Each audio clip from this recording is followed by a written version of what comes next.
Welcome to Risk Regulation and Red Tape.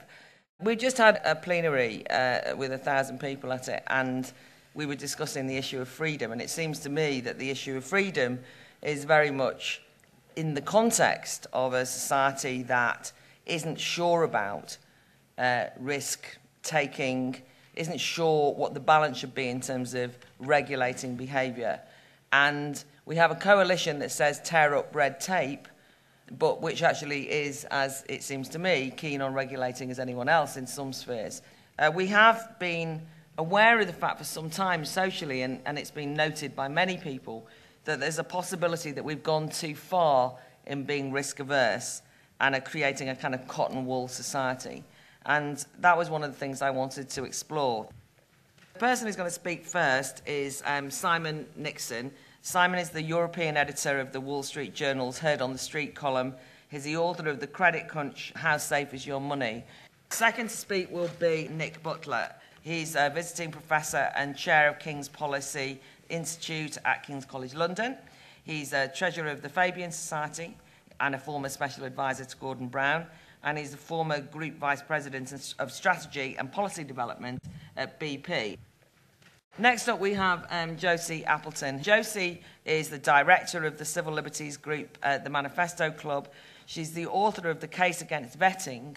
And as people may or may not know, Josie really was the person who took on the government over the onerous and, I think, destructive CRB checks that all adults had to go through, anyone who worked with children, and had a real impact on that debate. A victory, at least rhetorically, even though they're sometimes still being used far too much, but nonetheless a very important campaign about regulation, licensing to parents and so on. She's also the author of Leafleting, A Liberty Lost, which is a really excellent read. And basically the Manifesto Club, headed up by Josie, is opposed to and campaigns against the hyper-regulation of everyday life. Next up is Marco Amitrano, who is the partner and head of risk assurances at PwC, PricewaterhouseCoopers. He's an engineer by background, an auditor and an accountant. Actually, a lot of the discussion that I've had over recent years around the issue of trust has led to a kind of, is it the case that in a more distrustful climate in society, we compensate by over-regulating? And a lot of those most fruitful discussions have been, in fact, at debates which we've organised jointly between the Institute of Ideas and PwC. And PwC are one of our headline partners at the festival, and I actually think they've brought quite a nuanced understanding of the issue of trust around regulation. So it'd be really great to hear what Marco says. And finally, we're going to hear from Mark Littlewood, who is the Director General of the Institute of Economic Affairs. He's the co-founder of the Orange book, the Ginger Group Liberal Vision, and he's been a spin doctor for the Lib Dems. He's worked for Liberty. Anyone who's heard him speak will know that this is a guy not to mess with. I agree with Claire that this is, I think, the most important topic of our time. But unlike previous battles where I've spoken on things like the Euro crisis or banking reform or whatever, this is a subject on which I have actually no very strong views. So I'm very glad to be speaking first. I thought I would approach this from the perspective of a financial journalist who spent the last 5 years writing about the financial crisis in various forms, and give some observations on the economics of risk and regulation and red tape, rather than the politics of it. I would start from the perspective that the world is an inherently very risky place. It's listening to my father grumbling about how his vegetable crop got wiped out by the wet weather all this year, and his apples haven't grown. It has made me. It makes one realise, of course, that historically a year like this, by the way, people would have starved in countries. That the death of a breadwinner or the birth of a 15th child or whatever in historical times could be incredibly. The world was just inherently risky. We wouldn't have to worry just about risks at home as well. A famine in a faraway country could cause starvation here at home. So the world is a risky place. And modern finance, really, the modern world is really has been about the story of trying to conquer that risk. And the tool through which it's been done has largely been through modern finance. The City of London in its origins was really an insurance market first and foremost, insuring the ships that traded all around the world, where merchants piled their ships with cargoes and crossing risky seas to risky faraway countries where they didn't know whether they were going to be paid or not. The City of London provided the insurance for that, and that in turn enabled there to be more trade, more ships. By pooling that risk in London, it meant that the UK or that London, England, could become a more prosperous place. So the insurance sector has, in the modern world, this concept of insurance has been what has expanded into the modern world with the creation of the welfare state, for example, is an extension of the same philosophy, that one can pool risks and thereby free up resources and enable people to live more productive and fulfilled lives. So, in the welfare state, we insure against bad health, against unemployment, against old age. But at the heart of the insurance industry, as anyone will, in the insurance industry will tell you, is the concept of moral hazard. And in the insurance industry, the question they always face is that the more risk you underwrite, then the more risky behavior you can generate. That if people feel they're not going to have to bear the consequences of risky behavior, then they'll take more of that risk. I was struck by, for example, when one reads the history of the welfare state, how, for example, the NHS cost the UK Treasury 5 times more in its first year than the government had actually anticipated. And similarly, in the last government, a Labour MP was telling me the other day that one of the reasons that the Labour government ran up so many big debts during the last few years of the boom was because the tax credit system ended up generating a lot more costs than anyone had anticipated. That once you create the insurance, then you actually increase the need. And the finance has been an absolute classic case of that with the banking system. And of course, moral hazard is very much discussed in the financial system, but much less so in the sort of public sphere, in the political sphere. And one looks at the history of banking regulation, which is, obviously very much on people's minds the last few years. Initially, the Bank of England would only supervise other banks or regulate other banks very lightly, just simply in terms of that it was itself lending money to these merchants in London, and it needed to know that they were creditworthy. But then in the course of the 19th century, as the city expanded and banks became bigger, and then the Bank of England had to start getting more interested in banks because it ended up having to become the lender of last resort to banks. And so if a bank went bust, it would then need to have to lend public money to keep that bank afloat, and that required a lot more engagement with the bank. And then we saw during the course of the 20th century that as banks failed, suddenly it became necessary to also protect depositors. So we started guaranteeing the deposits up to a limited level, but £30,000 it was after the BCCI scandal. And I remember one of the top people at the Bank of England saying to me several years ago, before the current crisis, that he had realised after the BCCI scandal, when lots of families in the Midlands, and particularly in the Asian communities in London, were faced with losing their savings, how he realised that the idea of limited deposit guarantee insurance was no longer possible. And so we now have a system, though, post the current crisis, where essentially the government is on the hook for the deposits of everybody in the banking system. And that, therefore, requires a much higher degree of regulation. And in a sense, it's a classic case in point, because the market, because nobody is on the hook for the failures of the banking system, no one bothers to check whether their bank is solvent before they put their money in the bank. Everyone knows that if everyone thinks that the government is going to stand behind it. So what we've seen is a massive expansion in bank regulation and a huge armies of new regulators. The original Basel Accords, which are the global agreements on banking, when they were first introduced 20 years ago, were about 15 pages, and now they run to hundreds of thousands globally. There's a reason why we live in a world of regulation and red tape, and at the heart of it is that in a modern democracy, we're not actually prepared to take an enormous amount of. We don't expect to take a lot of risk, and we see it in the financial system that nobody. If we live in a world where no one's is willing to lose their savings or lose their pensions, then clearly we need a far higher degree, and the government is going to be expected to step in. We need a much higher degree of regulation. And so it seems to me that what we've got to is a situation where really, as the risks we underwrite as society grow, and the amount of risky behaviour that as a result we are underwriting grows, then we have only two ways of going forward. One is that we either regulate far more intensively, which is what I think we're seeing in every sphere of life, every area where we're not prepared to tolerate risk. With it comes regulation, driven by this insurance relationship. Or alternatively, we need to somehow accept that we're going to push some of that risk back into society. And just last point. And so just bring it back to the financial system, which is, where, so this, I think this debate is absolutely at its most intense in the financial system, where what we've seen is an almost universal agreement for the last 4 or 5 years that the cost of this risk, that risk should be pushed back into the financial system, that people should be made to take the consequences of their own bad decisions. And we've seen that, all the regulation trying to push back that way. And what we've also seen, on the other hand, though, is in the course of doing that, we've inflicted, that the economy has slowed, that people are having to take losses, that you see the consequences in places like Spain and Greece. And actually, ultimately, there's a sort of democracies, there's a pushback from that. And what we see is the state intervening back in again in the banking system, producing more lending, trying to lend more money through to the central banks to banks, governments being encouraged to step in with more insurance. So there's a sort of dichotomy there. I don't know how to, I don't have the answer, but what I see, though, is that we, on the one hand, expect our governments to insure us against every risk, and on the other hand, we're not prepared to accept the regulation. And I think that hopefully, the other panellists will have the answer to.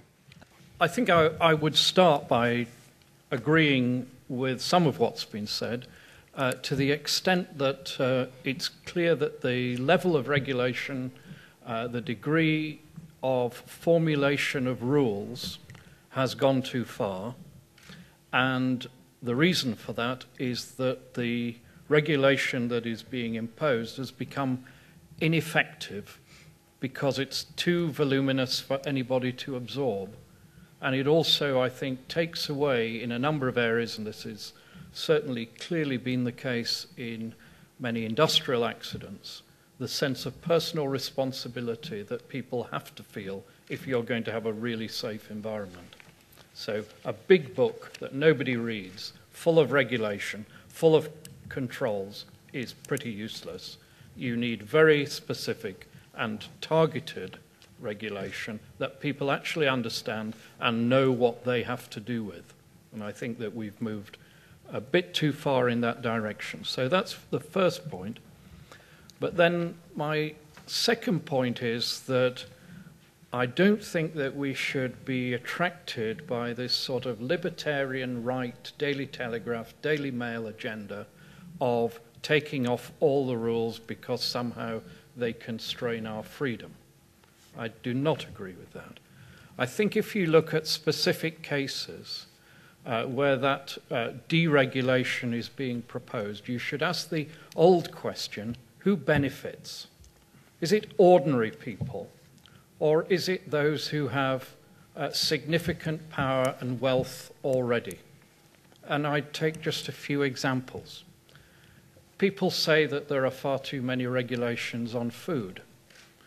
I think it's fine if you can afford to buy the best food, but most of the food regulations were imposed by different governments over the last 50 years to protect ordinary consumers who could not afford to buy the very best and needed some protection from being exploited by people who would provide them with rubbish, which could be dangerous.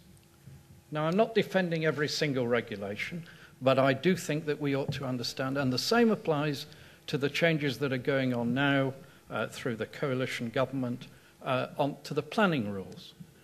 If you have a big estate of a few hundred acres in Gloucestershire, you want more planning freedom. If you live on an estate in Clapham, you want actually planning rules that protect you. And we have, by, I think, taking them away in the way that is proposed is a very difficult and dangerous proposition. And then the third example I'd quote is on journalism. I think we need regulation to protect our privacy. I don't like the amount of data that Google is gathering at all, and I don't like the fact that we still don't have proper controls on journalists from either the Murdoch Press or the Daily Mail intruding on ordinary people and tapping their phones and doing things that are not only illegal, but disgraceful. They're disgraceful, so we need regulation to protect people. And you started off Claire by talking about freedom. Whose freedom? And I think that a lot of the regulation and controls that we have are not perfect, but they're designed to protect the lives of ordinary people. As part of our campaign against leafleting bans, I met an animal rights campaigner in Swindon who'd been doing the same stall in the same position for 30 years. And because there aren't many people who do the same thing in the same position for 30 years, it's quite a good kind of experimental barometer. And for about 20 of those years, there was no regulation at all. And then about 10 years ago, the police started coming up to her and saying that your posters are very distressing, you need to turn them down, you can only have kind of fluffy bunnies. About 7 years ago, the council said to her, you need a license to take collections, so to have a kind of money pot on the thing. 5 years ago, they said you need a license to hand out leaflets. And then 3 years ago, they said you need to risk assess your stall every month. And I think that this is a very telling barometer of the degree to which everyday life has been regulated.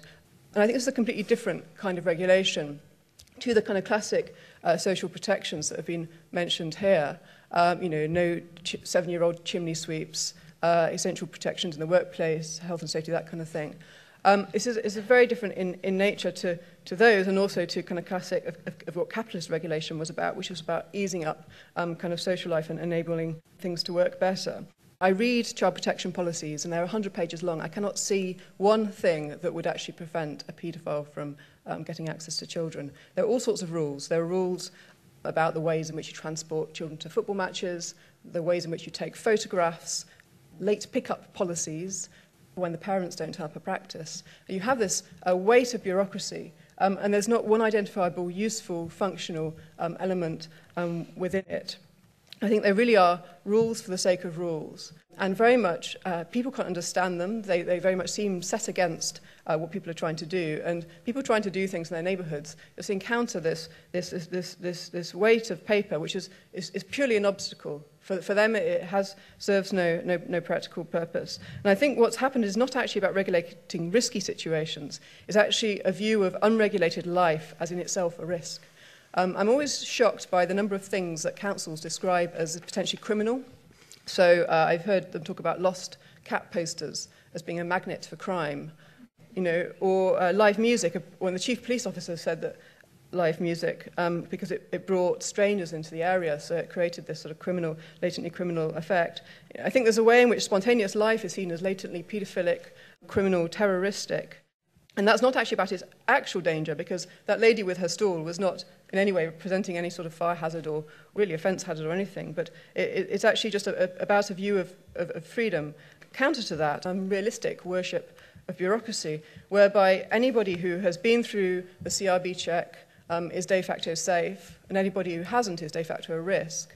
People who are waiting for their CRB checks to come through are treated as pariahs. So there was one headmaster who was unable to enter his own school because his CRB check had not yet come through. So he had to sort of enter in the back, and he wasn't allowed to talk to any children. But once it came through, then, of course, then he was a safe person, he could be trusted, etc. So there's a fetishization of bureaucracy. If you've got the check, you've got the bit of paper, you have the child protection code, then it's de facto safe.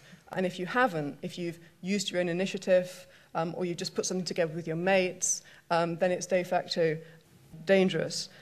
Michael Gove, one of the things he did was cut down the regulations of school trips from 150 pages to 8 pages.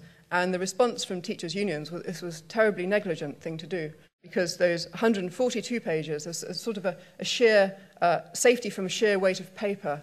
Those 142 pages were essential to the safe operation of school trips, and people would be left naked and without guidance without them. So I think there's a kind of unrealistic fetishization of bureaucracy. So while I think in any other period your view on regulation would have been a question of is it useful, or a question of what social interest does it serve. So certain people would have been for regulations of the workplace, but according to what social interest they supported. I think now is a pretty unique time in history where, in terms of new regulations being proposed now, you can be pretty much against regulation as a point on principle, and for unregulated life as a point of principle as well. So this is a balance, isn't it? I mean, that's really at the heart of this debate. What's the right balance between rules and freedom, between regulation, no regulation, and over-regulation? And Simon mentioned the word dichotomy, which I think is a pretty good and important word for this. So how do you get to the right answer in any dichotomy? For me, it's about the interaction of three things. And you might forgive some of the sort of business aspects of some of the things I think about. I'll be trying to balance that out as I speak. But first of all, risk appetite and risk tolerance. That's got to be at the core of this. What is our, at any point in time, risk appetite? Secondly, and no surprises or excuses from an engineering background, about systems that address risk. And thirdly, and perhaps most importantly in my view, culture and behaviour. So let me pick up a few comments on each of those. Firstly, risk appetite. Hugely complex, both in business and society, and hugely emotional, as it can be based on experience, that our attitudes and tolerance of certain risks or threats will change based on that experience. One of my best friends lost his son in a drink driving accident and went from someone who would have a view on that sort of thing to someone who campaigned for the law to be changed and indeed just wrote a book on it that was released last week. So the swing in emotion for him and what it meant to the importance and tolerance of something was incredible. Risk appetite is going to be a living thing, and I think that's an important thing to understand, because the second we write rules and regulation, the environment which they address changes. So a living thing in terms of tolerance. So what about systems? Well, firstly, you might define a system in the context of risk, and a risk system would have four components for me. First of all, risk identification. What are the risks and threats and why are they important? Secondly, evaluation of risk and what is the impact and probability, and that's got to have a role here in terms of what we do spend our time and money on. Thirdly, the design, if you like, of a mitigation piece to that, the design of control or regulation and the implementation of that. And then thirdly, and again probably most importantly, the monitoring of that. So given what I said, the thing we're trying to address is a living thing, the system's got to be a living thing as well. It needs to be agile, it needs to be well informed. And we might ask the question today about some of our systems in the form of regulation. Are they really agile and really well informed? The banking crisis regulation's already been mentioned once, and we might talk about oil and gas and safety. But you might ask the question, do we need more regulation, or actually just do we need to have a really good look at why the stuff we've already got isn't working? And I do like the concept in some ways, not completely, in some ways that Biss have talked about regards one in, one out on regulation. I think there is something in that. I think one has to be very careful with that as well. So finally, culture and behaviour. Any system like this will likely depend on people and culture, won't it? It's going to therefore depend on thinking and judgment and confidence. So we kind of need, in my view, guidance rather than rules.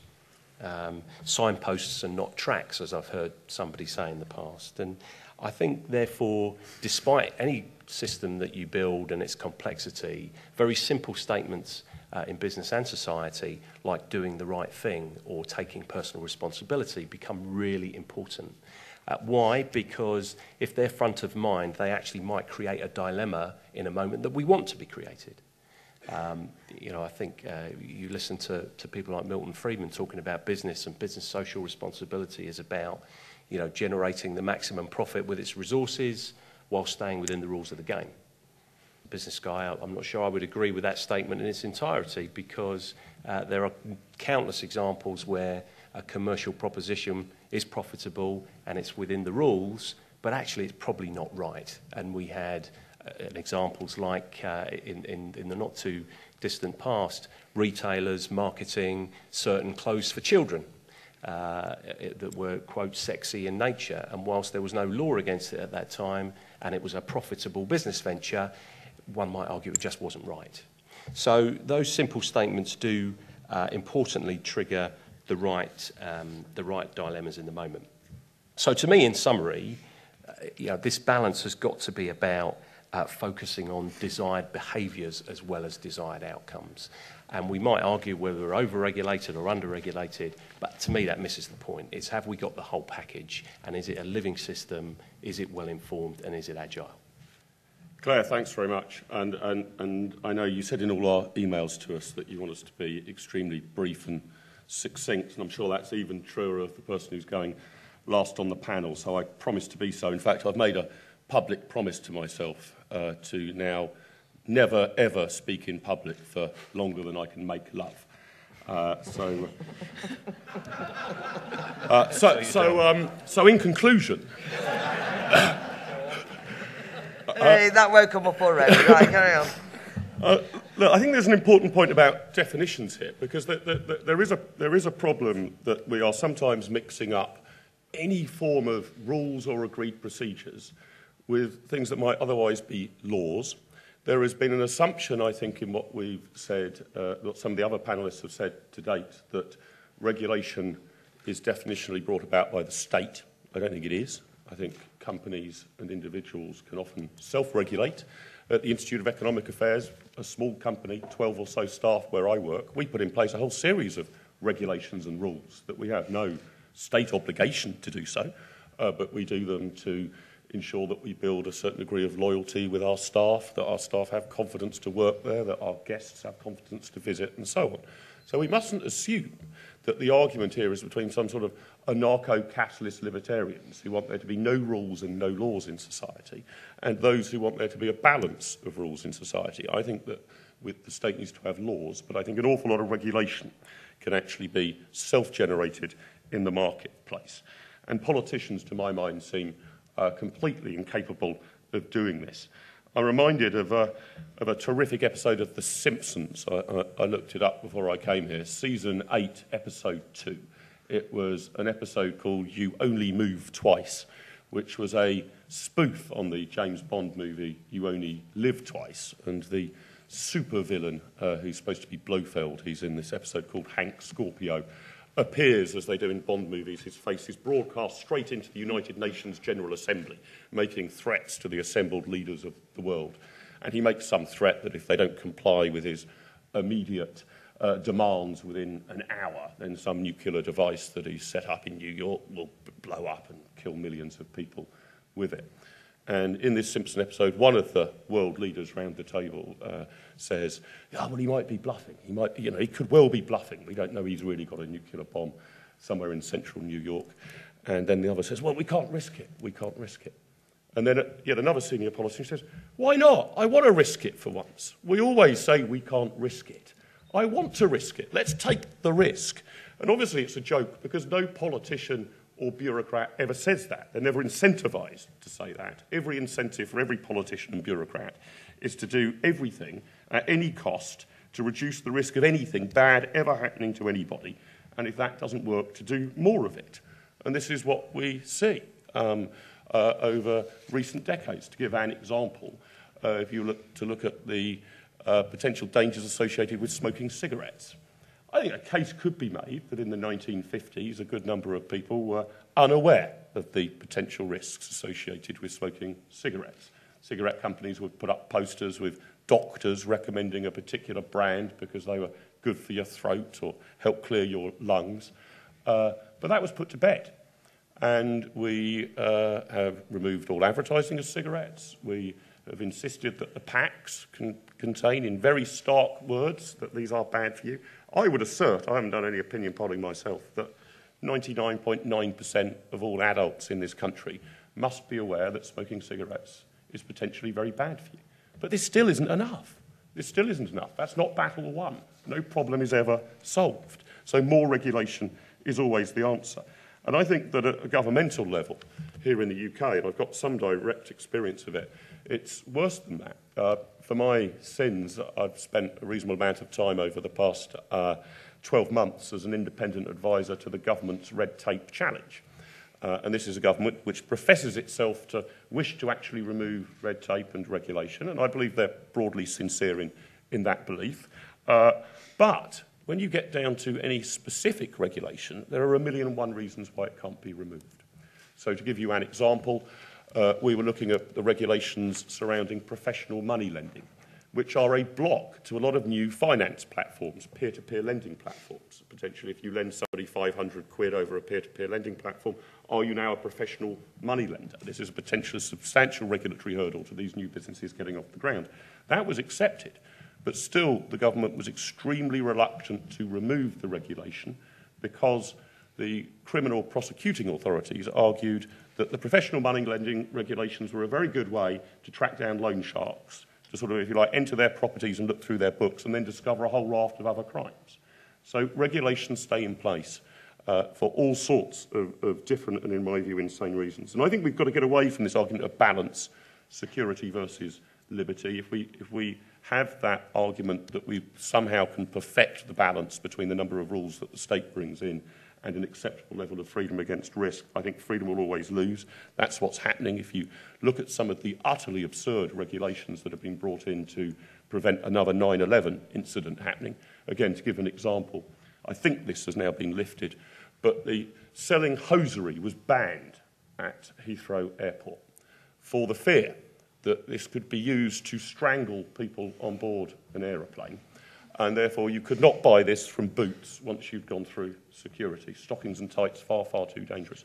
You could bring as many on the plane with you as you wanted, as long as you'd brought them from your own home.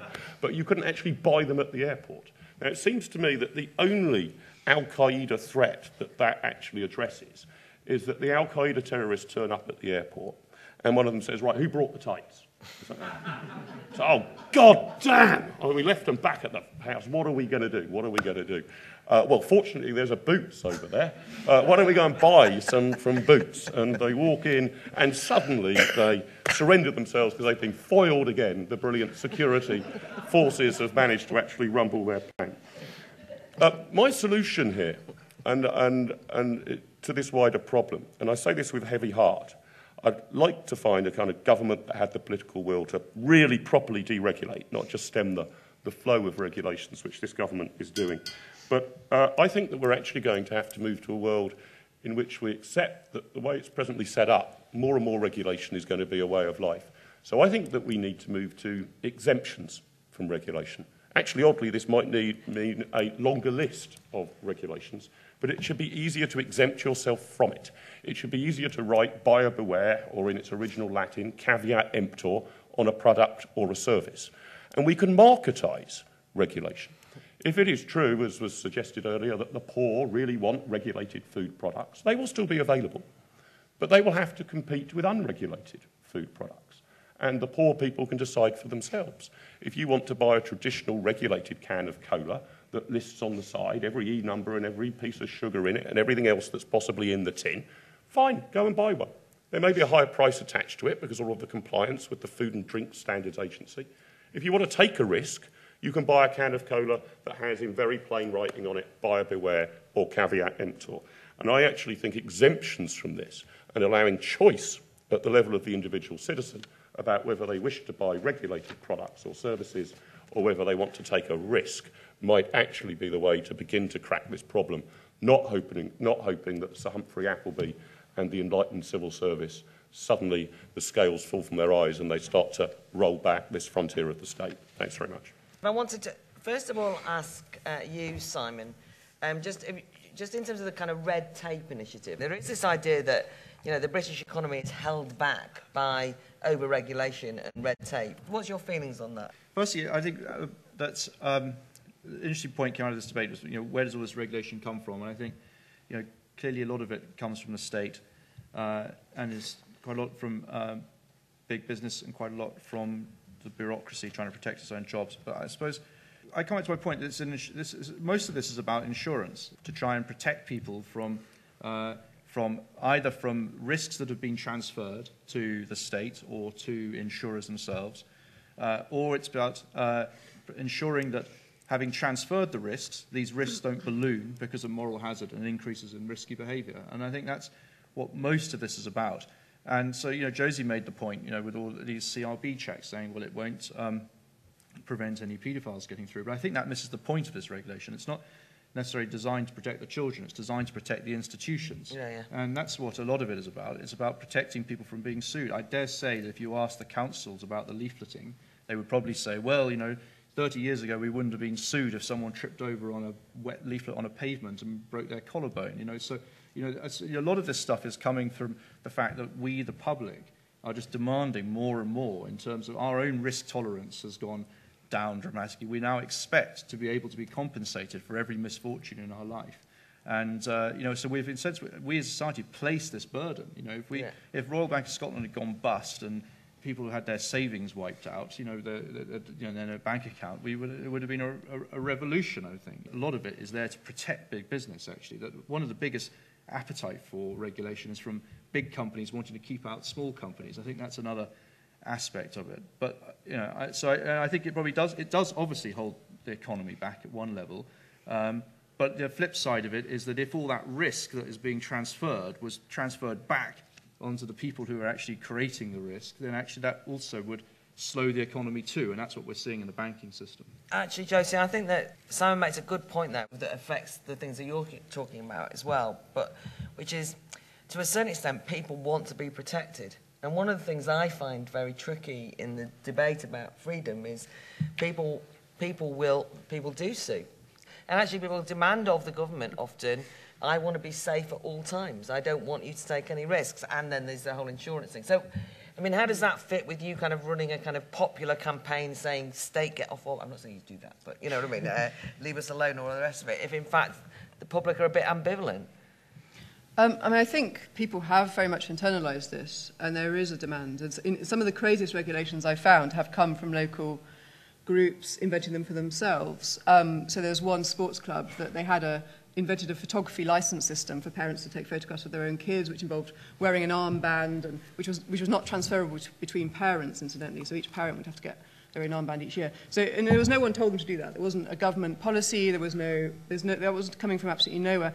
I think that internalisation, what that's really about, is an idea that, in a way, I want guidelines.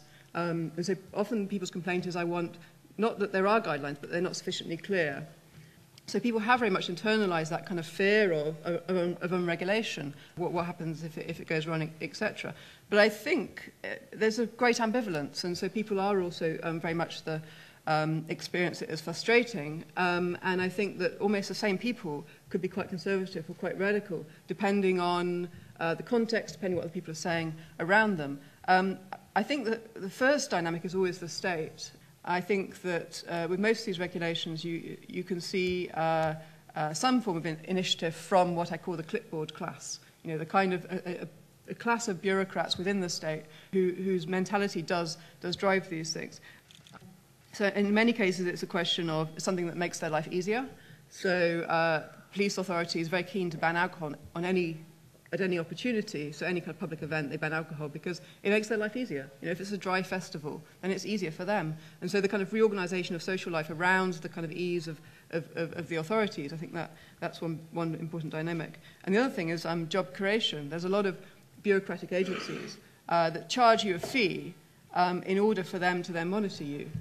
So, and they're almost like semi-autonomous parts of the state, so they raise their own fee. The CRB, they charge you a fee to then run your check through and monitor you, but in a way it's like you're being taxed to support the bureaucratic functionaries. So I think that the dynamic is from the state, but people have internalised that, but that can change very quickly at a local level according to the campaigns you run. You can change those views, and people think they would say, oh, we have to do it, there's no option. Then actually you have a campaign and think, well, actually, no, I'm not going to do this anymore. Okay, thanks. Nick, we had bit of a joke the other day. I was on Moral Maze on Radio 4. Somebody came in and showed up a BBC poster from the gents' toilets that said, please wash your hands. And then it said, and he said, for God's sake, you think we were children. And then on the bottom it said, for more information, please look up BBC Radio 4 riskybehaviours.com or something. For God's sake. Anyway, I mean, and you couldn't make it up. So, because you were making the point, we should avoid the kind of right-wing libertarian Daily Mail sort of agenda, but I think the sort of health and safety madness might have a bit more to it than just that it's a kind of a made-up figment of some right-wing imagination. You can't feel that there aren't things that which started off in the legitimate sense of protecting workers' rights, for example, haven't gone completely balmy, is the point I'm making. Well, you'd have to quote examples of where they've just gone did. balmy to... No, you No. haven't quite convinced me that you've got an No. example of where they were actually balmy.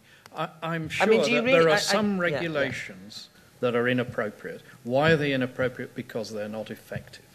And I think if you look at some of the accidents in the oil and gas industry, to move on to that sort of topic, I think that there were lots of regulations and they were ignored. And they were ignored because there was too much, nobody could get them into their head, and nobody quite knew what their personal responsibility in a situation where there clearly is a risk should be. Now, that is the regulations were, balmy's the wrong word, I think they were just ineffective. And so you have to take them apart and make them much simpler.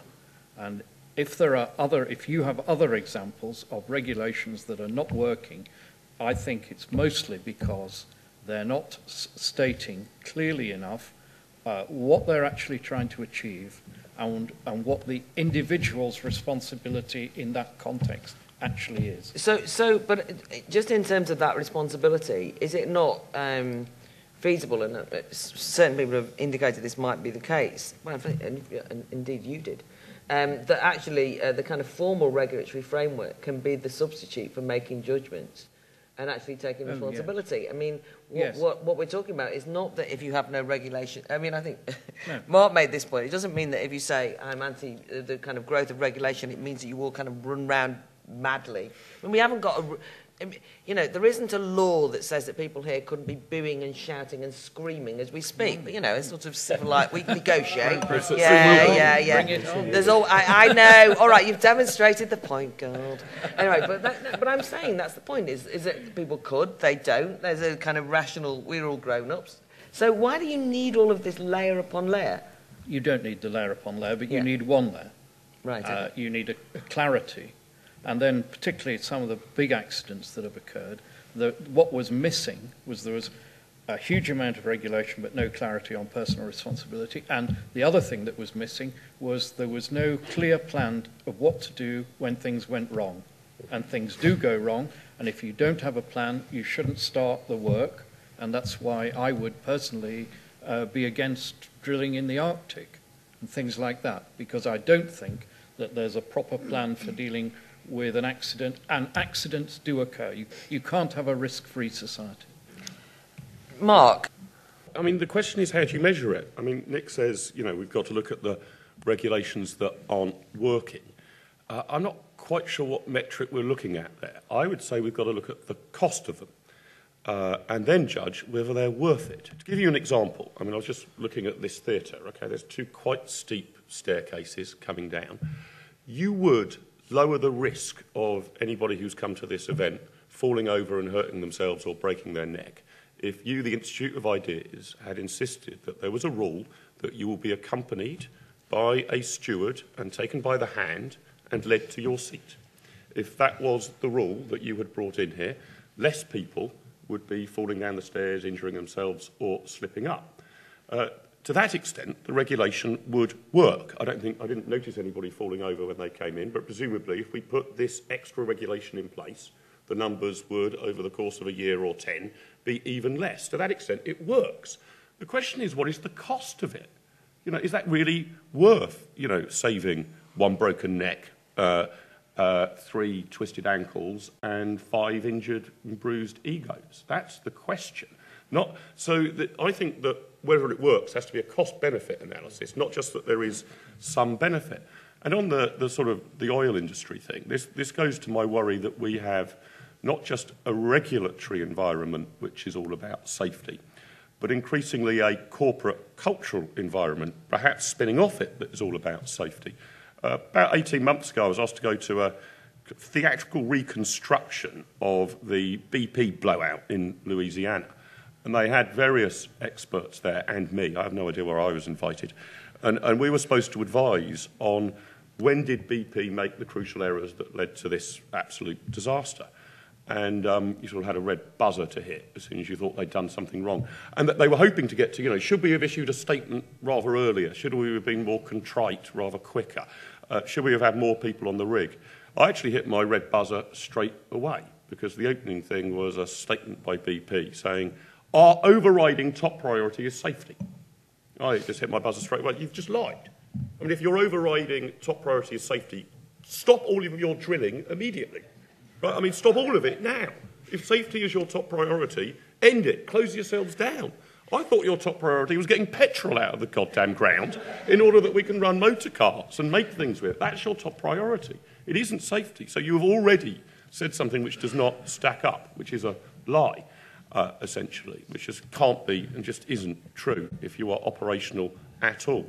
And so it seems to me there's a regulatory problem with this that requires a cost-benefit analysis, but this now permeates all of our culture, that safety is something which out-trumps sort of anything else that human beings might desire or want. Marco, do you recognise, A, that kind of peculiar atmosphere that's happening in the corporate sector, which I think is very, very clear? I mean, my concern is that BP are more interested in safety. I mean, that in a way, what seems to have happened is everybody's become so, we can't remember what they're doing anymore. I mean, and it kind of, so there's that, but also people have talked about watching your back. And I think, and I also wanted to know what you thought about the moral hazard thing, because one of the things I want to throw to the audience is the moral hazard. I think Simon's raised a really interesting point there. And I agree, safety is our top priority as a cold statement. You would question because they're in business to make a profit with shareholders, etc., etc. But I do think the measurement question is a good one, and where it sits on a genuine balanced scorecard for an organisation is pretty key. So in my organisation, we have 5 strategic priorities. No excuses for saying one of them is revenue and profit growth, but the other 4 are about our reputation and about the quality of auditing, for example, where the auditing profession, of course, currently in discussion about the effectiveness of it, what needs to change, etc. So I think a cold statement like it's our top priority or only priority is going to draw a bit of criticism, but it's got to be up there ranking pari passu, in my view, with other important priorities for a commercial organisation. So, we talk about cost of regulation. Again, I agree, that's got to be looked at. Simon's point earlier about insurance, you can then combine those two and you start getting to opportunity cost, right? What actually, the cost of something going wrong versus the cost of implementing the regs. And I'd stand by what I said earlier on. I think you have to go back and take a hard look at what we've already got and decide whether it's fit for purpose now and take out the things that are costing money that aren't. Whose risk are we worried about? And I think the debate so far is missing the point that de-risking itself can actually increase risk elsewhere. And if I can illustrate that with 2 examples from the pensions world, because until recently I was a trustee of one of the biggest pension funds in the country. Pension funds generally themselves have been subject to massive regulation, all stemming back really to the day that Maxwell stole money from the pension fund. So in that very, very unlikely event of that actually happening again, there has been a whole load of regulation, the outcome of which has been to cause almost all companies, certainly in FTSE 100, to close down their defined benefit pension schemes.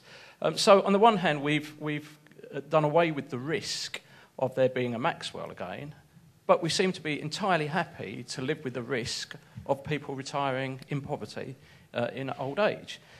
And the second example, as a trustee, we are given consistently advice now that you must de-risk. Your investment strategy must de-risk. So we take out the risk that the employers might actually have to pay a bit more money, but I seem to be entirely happy with the risk that comes from that, which is that those people retiring from that fund will never see their pension increase for the rest of their life.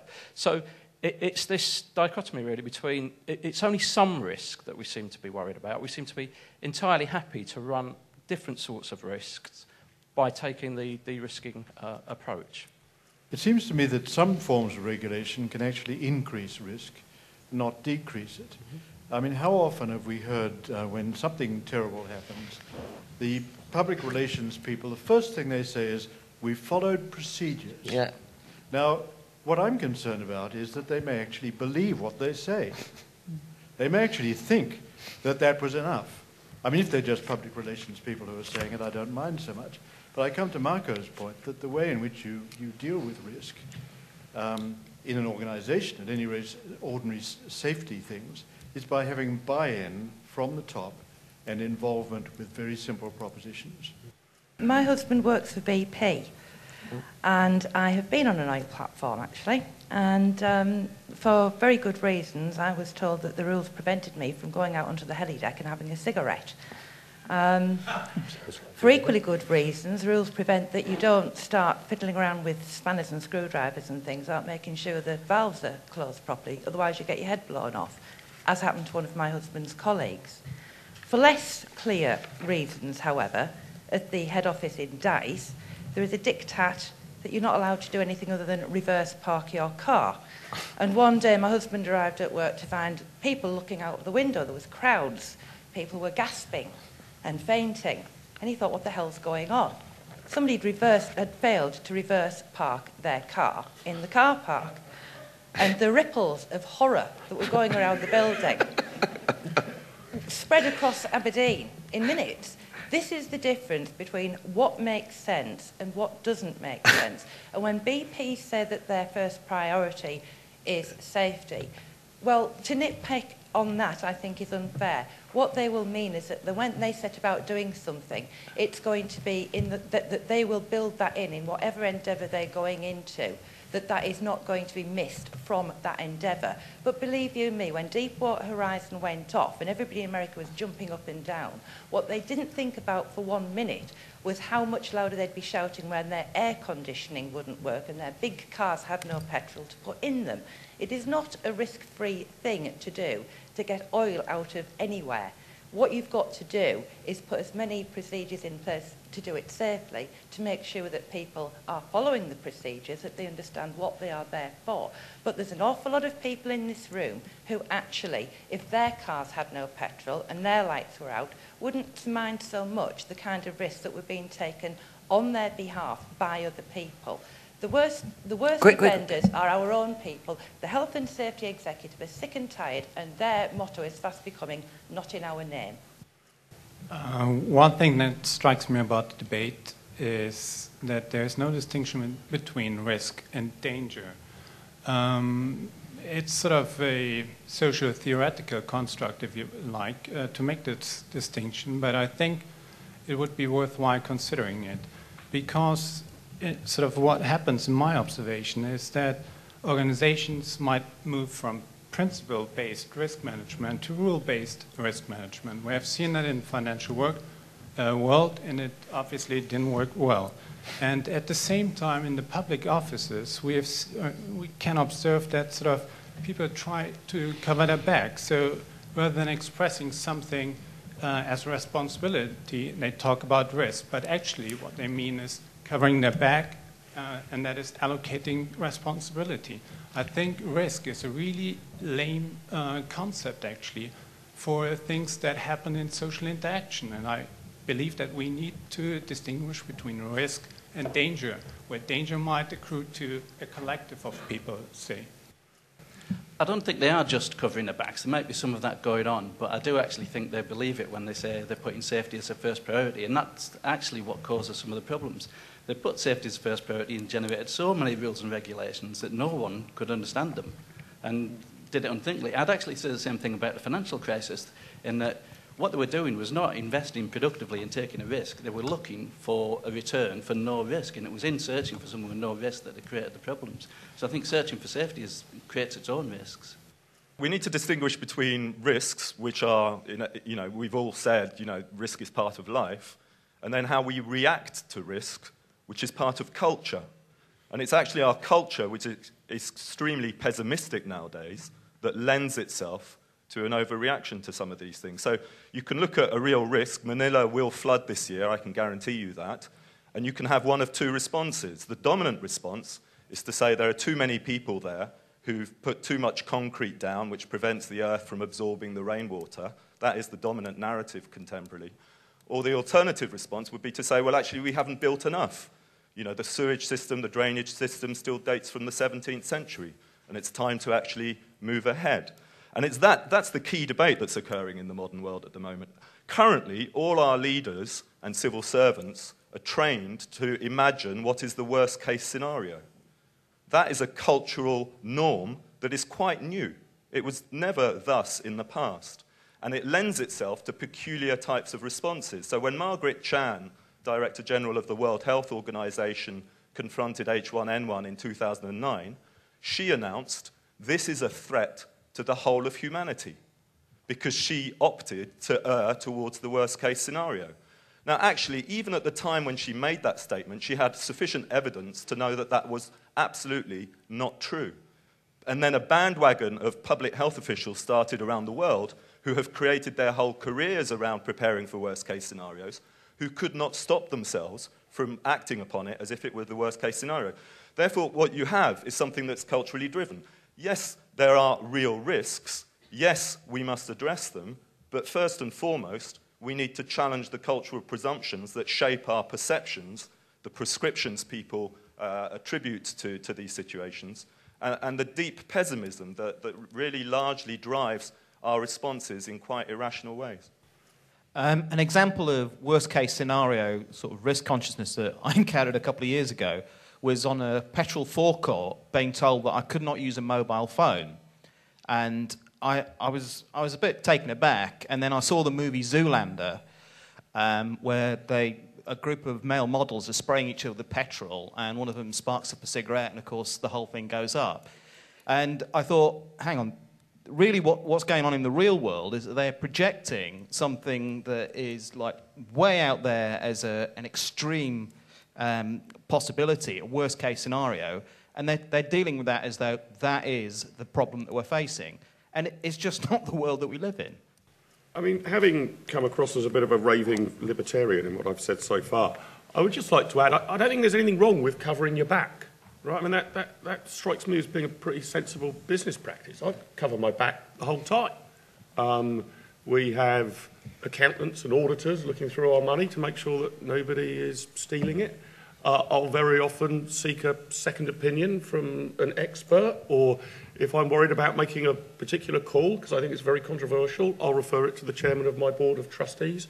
Covering your back is fine, but to pick up Chris Snowden's point on the health and safety executive, I have a choice of accountants that I go through in order to make sure that money is not being laundered out of the IEA. I have a choice about which electricians to go to in order to make sure that the wiring works in my building. I don't have a choice of health and safety executives.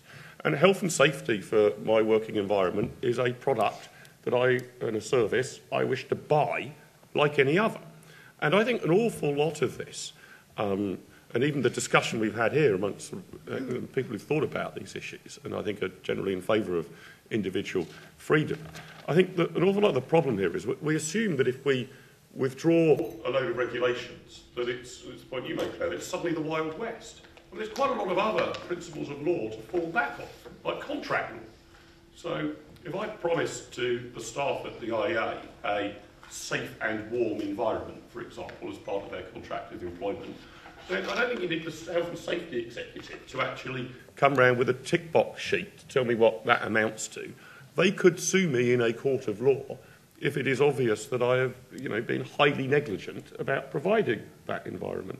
And just like I have to make balanced decisions on the cost-benefit of everything else we do, a reasonable proportion of which is covering our back, I would make a cost-benefit analysis in this area as well. So the health and safety executives should have to compete amongst other health and safety advisors and experts in the same way that lawyers, doctors, dentists and plumbers and electricians do. A lot of the questions and comments from the audience were all really variants on the same theme, which is point Mark made about doing cost-benefit analysis.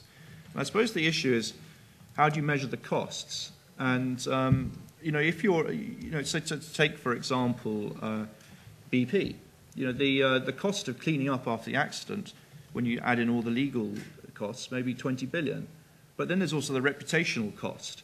It costs the chief executive his job. So if you look at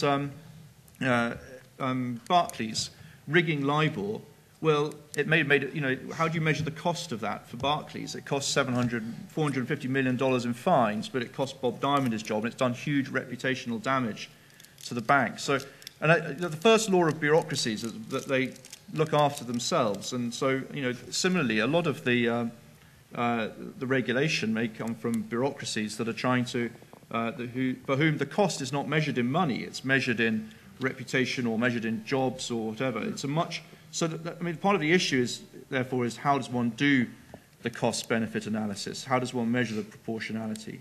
And then, I suppose, just to extend from that, it seems to be part of the problem, though, is that because we've created this world where we've transferred risks to different transfer risks into different institutions, what we've done is we've created huge concentrations of risk. BP was a huge concentration of risk. A modern bank is a huge concentration of risk. A modern state is an absolutely unthinkably large concentration of risk. And I think, you know, some people mentioned complexity, and you know, and I think this is part of the issue that in our modern world, the modern world and modern societies have become massive transfers of risk to very complex situations. And I suppose that the antidote is just much simpler structures based on much simpler rules of thumb. But how one gets, you know, how one gets from that world, from this world to that world, I generally don't know in a world of the democratic demands and and some of the institutional pressures that have created the phenomenon in the first place. Josie?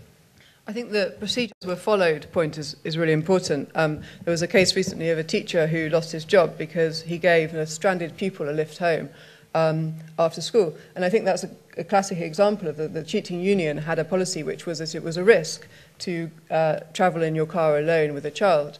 So it therefore would have been the responsible thing for him to have left this child on his own with no means of getting home. So there is a way in which it's a recipe for inaction. And any sign of initiative or intervention in the world is de facto a risk, which obviously goes against, you know, the fact that someone could be reprimanded for saving a child. There was another woman who was reprimanded for helping a boy down from a tree because she didn't follow procedures. But I think that those ways in which people actually saving somebody, the fact that you can see that as a risky form of behaviour, I think it really embodies it. And it is about the following of procedures and not actually of the intervention to deal with a risky situation. And that is about covering backs. There's extreme selfishness to the person who says, basically, I'm not going to intervene in this way because I don't want to risk myself. There is a kind of protection. And organisations will say things like, these checks are for your protection too. You know, it's a kind of idea that these procedures are there because if anything happens, then you cannot be blamed. They're not saying these will mean that nothing will happen, but they mean that if anything happens, then you will not be blamed. So essentially, you have your paper trail, you're safe, and therefore you can't be blamed. I think the question of costs is really important because I think that in many cases, with safety as the ultimate value, the costs are not considered. And one of those costs is actually the costs of a cancelled pancake race or a cancelled sports day or a cancelled school trip. Essentially, the experiences that are lost in the world as a result of these things are not taken account of. People's time is often not taken account of. When governments think of new regulations, I just got a note from HMRC about the new real-time reporting systems for salaries. And, I mean, it's a phenomenal... The cost to a small business's time is going to be absolutely phenomenal. And you know that nobody sat there and thought, what's this going to cost in terms of people's time? Recycling as well. There's no cost done there in terms of people's time, people's energy, in a way that has no value. So I think that the real cost, not only in terms of money, but also lost experiences, and the value of those, and also people's time, which has a value. If you whatever you're going to call it, the minimum wage or whatever, that should be kind of factored in when governments are considering these things. Just on the cost, I was thinking, Rob, when you were saying about, you know, people being accompanied down the stairs here in the Barbican and holding hands and you'd be safer. I think and you said you would think of the cost, but I think one of the greatest costs there is how demeaning it is. But also, if people accept that they kind of can't walk down the stairs without having their hands held, then ultimately it seems to me there's a cost of kind of demoralising people in terms of a resilience. And I think that, to me, is one of the things that's happened, actually, is that people actually think they can't walk down the stairs, not here, and not generally, but I mean, they think, well, how can I possibly do that without being a company? Because we've chipped away in a way at people's resilience. But I mean, it sounds like it is obviously a very trivial example. And we don't want to encourage the Barbican to adopt that as a health and safety method. But if you like, to go to my theoretical point, or my suggested solution of choice, you could have had, right, coming down this staircase, you're going to have to queue up and somebody will accompany you to your seat and you will only be able to walk 1 step per second. Coming down this staircase, run however fast you like, but if you trip over and break your neck, that's on you. So the people coming down this staircase have a greater chance of breaking their neck. The people on this staircase presumably have a longer queue and potentially having to pay for an extra ticket. Now, I'm not saying that in something as small as this you would marketise it, but you can give people different choices. To me, I guess listening to the comments people have made, there's no question that underpinning getting to a better place is going to be, the exercise of common sense, trust and confidence, all of which take a massive hit when something bad happens. So things then become about using common sense to rebuild trust and confidence. And for me, consistent with where we open the debate, that's got to come down to a focus on what things like doing the right thing, values, beliefs, and giving guidance around those and what scenarios look like. Increasingly in business, the way to address risks is becoming something called reverse stress testing. Actually dry running things happening, so then actually things that are of value are built to address those risks rather than constantly guessing at something that will just placate somebody who needs an answer now. I want to go back to the point on culture. I agree, there is the culture of pessimism. I think there's also a culture of false optimism, which says that by regulation you can prevent bad things happening. Most regulation is actually responsive to events and driven by a belief that we can control the things that have caused those events, and that's not always true. I think we should see regulation as a dynamic process, and we should be prepared to review it rather than just allow it to accumulate. And I would suggest reviewing after 10 years in most cases, and where necessary then simplifying it so that you see that you are actually achieving what you want to achieve and not simply adding a burden of paperwork or something that is ineffective.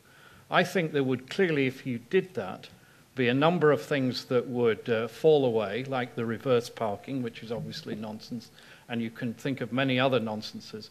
But I think you would also learn in that process where regulation was really effective, such as health and safety in the workplace, which has been a 100 years campaign and has really improved the lives and working conditions of many people. So I would not defend everything that exists. We should review and simplify.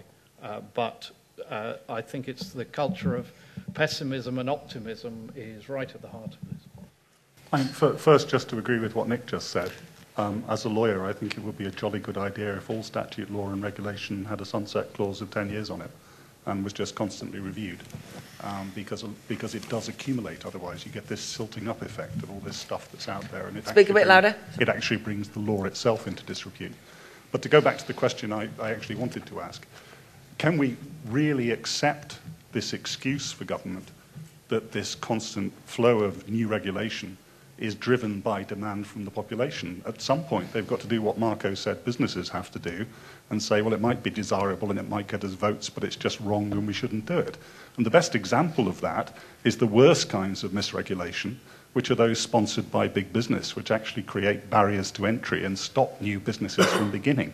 And I think that's probably the single biggest cost in Britain of misregulation, is the businesses that never begin because people can't face the costs.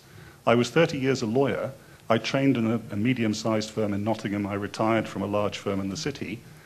The people working in that large firm who were doing nothing for the owners of the firm or for the customers, but were merely there for compliance, either collecting taxes for the government or enforcing, making sure that we were complying with all the regulations, those people were greater in number than the people in the firm I trained in. And they are not in the private sector. the size of the public sector in Britain has got to include all that dead weight in the private sector that is forced there by misregulation. I'm just concerned that when we're talking about health and safety at work, that it's been a bit of a fact-free discussion, and the discussion about stairs and things particularly sort of horrified me, because in terms of health and safety at work law, that nothing like that would ever happen, because it's, you know, health and safety law is based on risk assessment, which is proportionate. There's far less regulation now than there was 40 years ago, but the whole idea about us being too risk-averse is being used to row back massively on the protection of people at work. We've talked about cost-benefit. Yes, it costs to implement regulations, but it costs massively not to implement them and not to enforce them. And I don't think people really realise what the risks of people going to work are. When you go to work, you don't take personal responsibility. You're told what to do, and you just do it, and you have to do it. And if you don't do it, you're out the door. And the people who can get away from their responsibilities are directors who don't have personal responsibility or legal accountability for the decisions they make, which often result in people being made ill or whatever.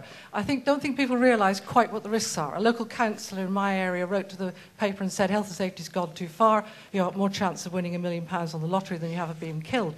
And that's because he just doesn't know, because this stuff doesn't get into the papers. Many more people are killed in incidents at work than are killed by murder. Up to 1,400 people are killed in work-related incidences every year. Up to 50,000 people may die because of work-related illnesses. It's absolutely massive. And this has a massive cost to society. Less than 10% of people who are injured at work get any compensation at all, benefits or civil compensation. Less than 10%. And what's the cost of people not keeping their workplaces safe? It costs about £40 billion a year. Okay, where does that fall? 55% of that cost falls on the individuals who are hurt and their families. 24% on the state, us as taxpayers, and only 22% on the employers. So I think in terms of cost-benefit assessment, yes, we need to have that. I don't think we can afford to have such a lack of health and safety. And to demean health and safety in the way that we've heard it demeaned today actually really puts people's lives at risk. The people I work with do not see their employers as being risk-averse. They see every day their employers being all too keen to put their lives at risk. And I'll just end with one thing. Cancelling events because of health and safety is a big thing. Isn't it ridiculous? It'll be on the front of the Daily Mail. Can I remind you that about a year ago, on the M5, there was the most horrendous crash caused in fog, and there was a firework display that had happened nearby. And there was speculation about whether the smoke from the firework display, in conjunction with the fog, had actually created that crash, which killed, I think, 5 people. I think someone's actually now being prosecuted for that. Can you imagine the outcry in the Daily Mail headlines if somebody had said, hang on a minute, it's perhaps not such a good idea to have a firework display here with the smoke in an area that's known for fog on a busy motorway? There would have been an absolute outcry. I can tell you the families of those people might well have been very pleased by that. And when every work-related fatality costs 1.5 million and every occupational cancer costs 2.5 million, we can't afford this. My point was that until recently, I worked in statutory services, and I've had the experience that amongst so many workers now, they are just paralysed. There's no creativity, there's no initiative, everybody's too scared to act. It's become a completely tick-box experience. Nobody takes responsibility for their actions, and that's across social care, health services, in education.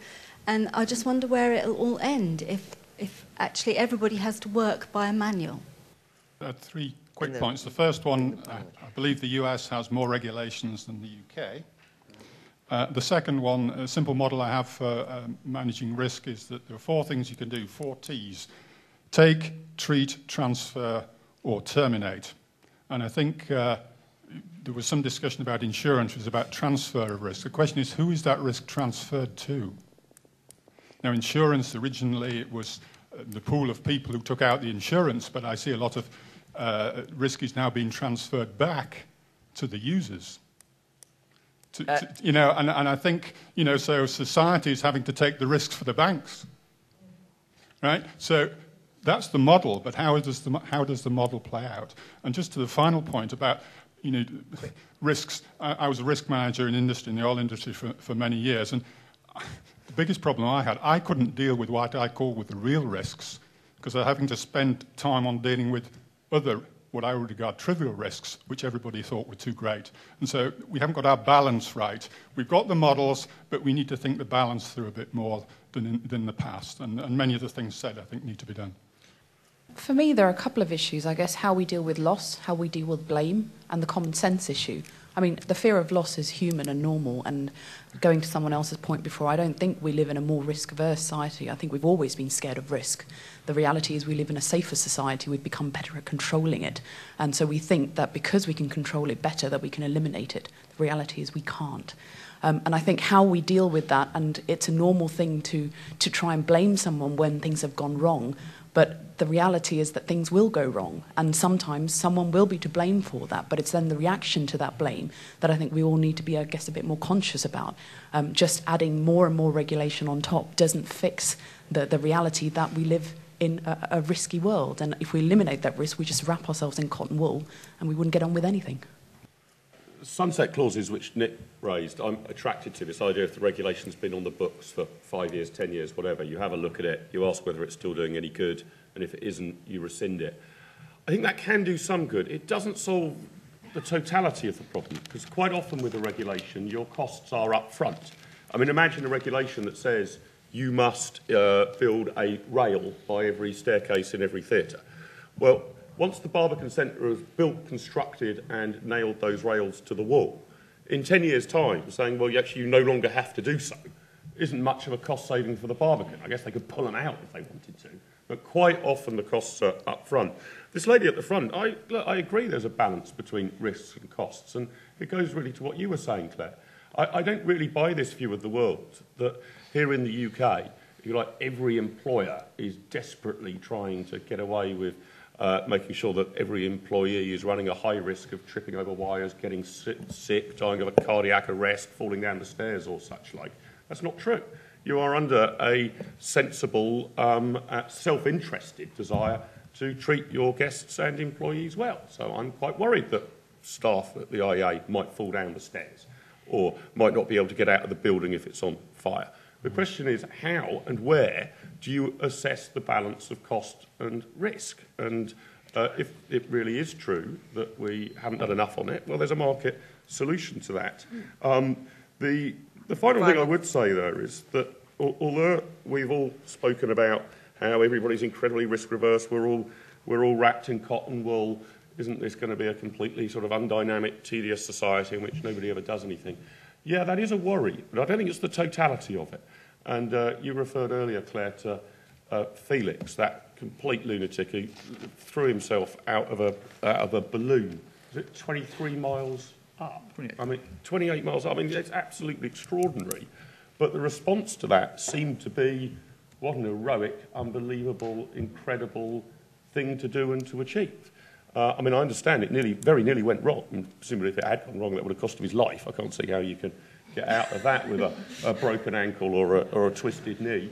And presumably, there were in place a range of contractual arrangements. I know there was a problem with his visor steaming up. That had he died, there may have been an issue about whether Red Bull had provided their contractual pledge to him. I mean, no use to him, but I mean, there is at least an incentive position in place that presumably his family or his wife or whatever would have inherited. But the chance that he was going to die by taking a high risk, doing that rather high risk thing, was rather greater than the chance that you would die if you're a standard office worker. And I was rather heartened that this seemed to be a high risk taking job, being a skydiver from 28 miles up, that everybody rather applauded. And so I hope that we can be a bit more pro-Felix and a bit more sceptical about state executives in the years to come. Well, the word of the day is balance, isn't it? And it keeps coming up. I think, and I thought all the points that were made today were good. I didn't get a sense that anybody said anything on the panel or in the audience that was anti-health and safety regulation, for example. But and I think we'd all agree that regulation has a place to play, but it's probably not the total solution. I actually think that a lot of health and safety regulation is the direct opposite to the stuff you're talking about in terms of health and safety at work. In the sense that those are very much, they came out of demands of people to be protected from circumstances they couldn't control. You know, so essentially shipping companies sending people to sea in ships that they knew might sink, but they were well insured, so they didn't care, etc. So expendability of workers' lives, and workers very much demanded to be protected from those attitudes, which hopefully are more enlightened today, as Mark said. Health and safety has the opposite content now, which is an imposition upon people to stop them from doing something they want to do You know, when people are trying to do something they're told they can't do for health and safety, essentially it's completely the opposite relationship to the regulation, which is not an extension of your freedom, but actually a repression of it. And the stuff that you're talking about still exists and is still very important. But I think that the new stuff now has a completely opposite content. I think I'd like to defend the tradition of self-regulation, which has been a very important tradition in this country. I think it's the only country in the world where you've had large numbers of institutions that were completely self-regulated. You know, the city, the media, you had all these institutions that worked very well upon principles such as my word is my bond. It may seem odd, but it works. But essentially, large amounts of civil society institutions were run, and they had rules, as Mark said. It wasn't that there was anarchy. They had rules, but they had rules that they made themselves. And so for me, the question of self-regulation is a question of, is it a rule you've made yourself, or is it a rule you've made to comply? You know, is it compliance? Is it for the third party? Or is it actually for something that eases the sensible operation of your club? So don't come into the clubhouse with wet trainers, or all those sorts of things. But essentially rules for yourself, or is it rules for the third party? Most of the regulations of the last half century, both in the public sector and in companies, on employment, on the environment, on social behaviour, have been effective and have expanded individual freedom for people in this country. I agree with Mark that they have not destroyed the UK as a creative and open society. Quite the reverse. I think they're obviously not perfect. Sometimes there are too many, and if there are too many, they cease to be effective. And sometimes there are too few on things like payday lending, which is a disgrace and ought to be tackled through sensible, practical regulation. So I think our aim, and maybe we'd agree, is that we should get better regulation because the process is dynamic, not static, and we should not throw it all out, but look at how it's really working and try to improve it. I think the modern world one of the triumphs of the modern world has been the way in which we've managed to manage risk, to use the expression someone used earlier. I think that and I think modern finance and modern financial theories have played an incredibly important role in that, creating fantastic prosperity and much more safe and easier lives for people. But I think that there is a flip side to that, which is that what we've discovered over the last half century at the same time, though, is that as we've managed risk, we've also socialised those risks in a way that has, by absorbing a lot of those risks at the centre and in the state, we've allowed the state to take a much bigger role in terms of regulating our lives. And I think that if there's an answer to all this, it has to, if I look at the financial world, it's quite clear in the financial world all the work is going on. How does one try and create a system where you privatize or re-privatize those risks again? How do you keep the state out of it and try and put the risk back onto the system? I think in almost all the areas we're talking about, that is something that one should aspire to, but I think that we shouldn't at the same time be complacent about the fact that that has huge social and political costs to it too.